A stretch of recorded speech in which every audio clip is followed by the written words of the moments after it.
Hi everybody, it's Ms. Brazil. I'm going to be working with you guys today on an EBLI lesson, and it is going to help you fill out your assignment for me, which I know is a little bit different from what we've been doing. I did include all the instructions in Schoology and in the assignment itself, but I want to really quickly go over it with you before we begin. So there's basically two steps to these assignments. The first step is to watch this video.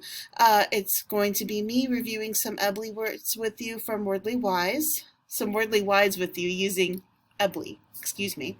And then when you are done, you are going to go ahead and fill out the slideshow that I have shared with you. So you're going to make a copy of the slideshow that I linked to you. You're going to read the directions. You're going to look at my examples, and then you are going to use two of the words from this video.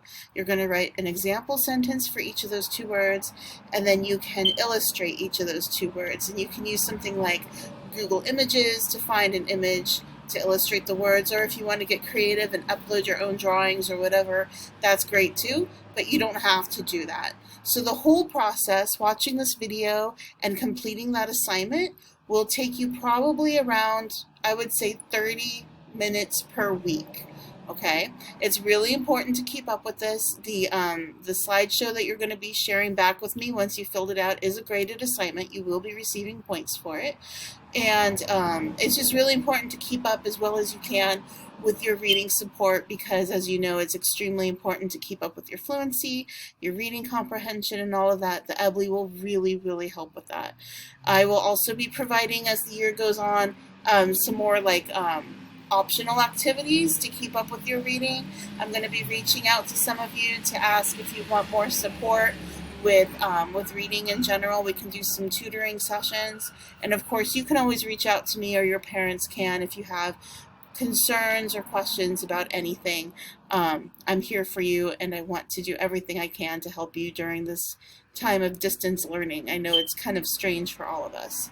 So anyway, what we're going to be doing with this video is EBLI. So I have chosen 4 words. They're review words from Wordly Wise. These are actually from your first Wordly Wise list of the year. And we're going to be using the template that I have been using all year long. I know what you see right now in my little show looks a little bit strange because the center box is missing, but it will appear in a minute.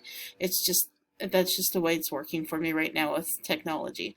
So it's just the center box with the 4 lines, and you can draw that on a piece of paper, you can draw it on a whiteboard. It's completely up to you.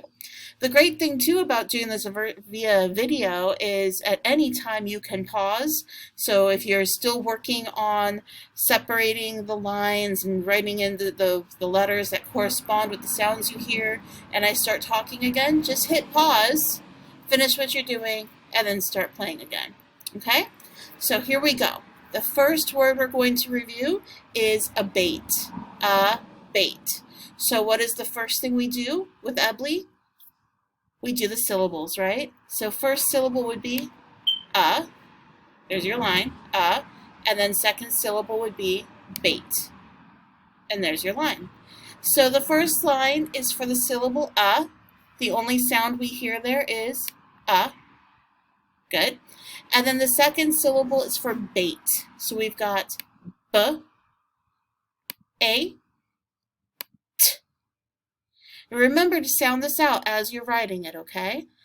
I'm going to give you a second to go ahead and fill in those lines with the letters you think match the sounds you hear. So once again, we have bait. Bait. And you can pause it if you need to, but I'm going to continue. So here we go. We've got B, A, T, abate. Remember, if you made a mistake, perfectly fine. Just go ahead and make your corrections now. Then you're going to add the word to your center box. Make sure you've spelled it correctly. The word is abate. Now, we're going to do our definition, remembering that it's a very simple definition I use. To abate means to become weaker or to decrease. Okay, so my picture, my illustration, is a graph where you can see something is decreasing, right? It's going down. That's my illustration. And then my sentence is, the speaker waited until the applause had abated before continuing. So remember, when you write your sentence, it needs to be a grammatically correct full sentence. You're going to use punctuation at the end. You're going to underline the word. I know it's easy right now to feel lazy and not do these things, but it's really important, okay? So you can use my sentence, or you can make up your own. The speaker waited until the applause had abated before continuing. Good job, you guys. I'm going to move on to our next slide. So our next word is going to be devastate. Devastate. Devastate. So let's do our syllables. We have dev, state. All right, first syllable is dev. So what are our sounds? We have d, v. Second syllable is so we have and then our third syllable is state. S, t, a, t. Devastate. Go ahead and pause the video. Fill in your sound lines the way you think it works. I'm going to continue because I have time constraints here. So here we go. This is dev. So we've got d, v, this is state, s, t, a, t, devastate.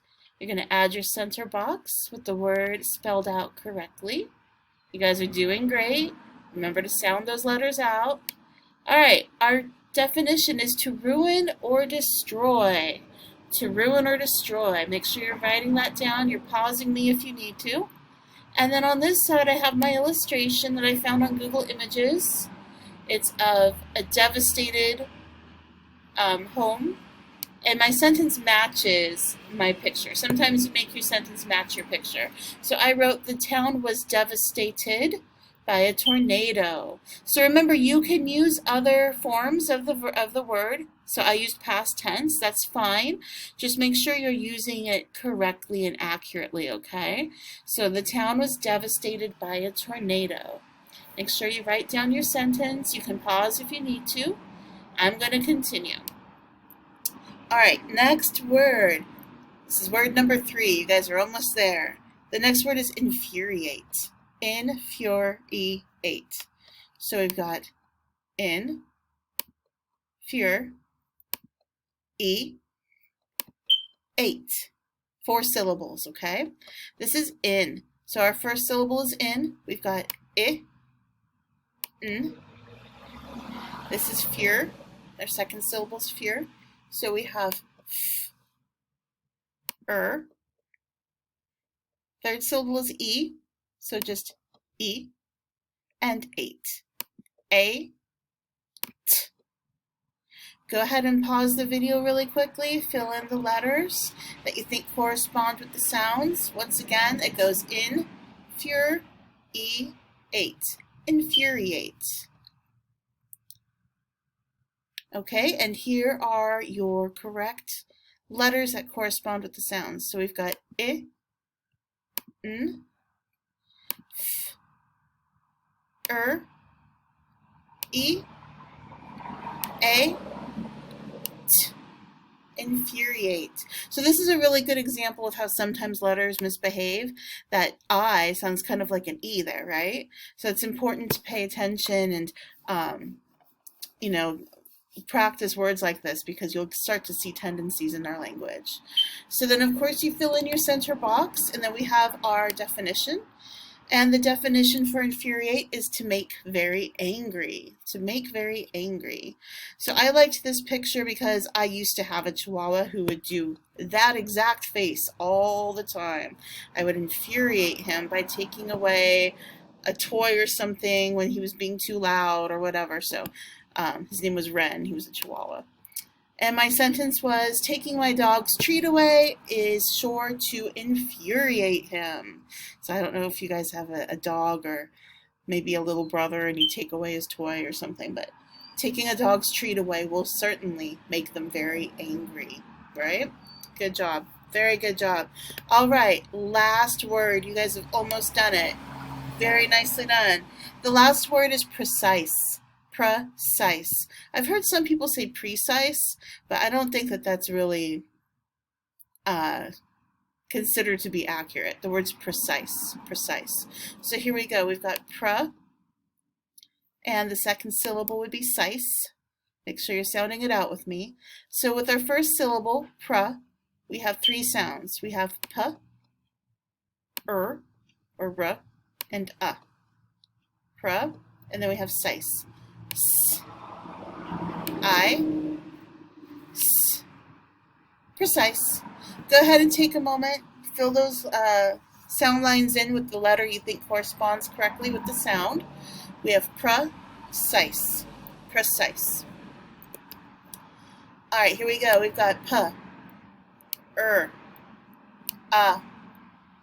s, I, s, precise.